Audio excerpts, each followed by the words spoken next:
ఆవకాయ ఆంజనేయ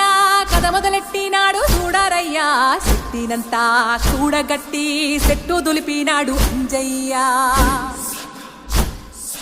ఎర్ర ఛాయ కోతి అవతార వెంటమాయ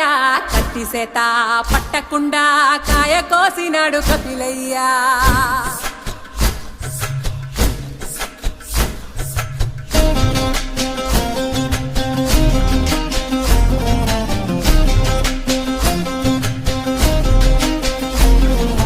అంజనమ్మ ముందు వంజుల్ పుంజుల్ సీడి మామిడి ముక్కలు కుప్పల్ తెప్పల్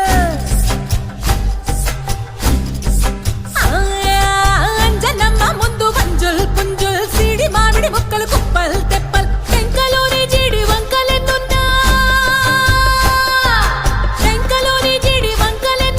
పులిగోరు పళ్ళతో పరపర తీశాడు రో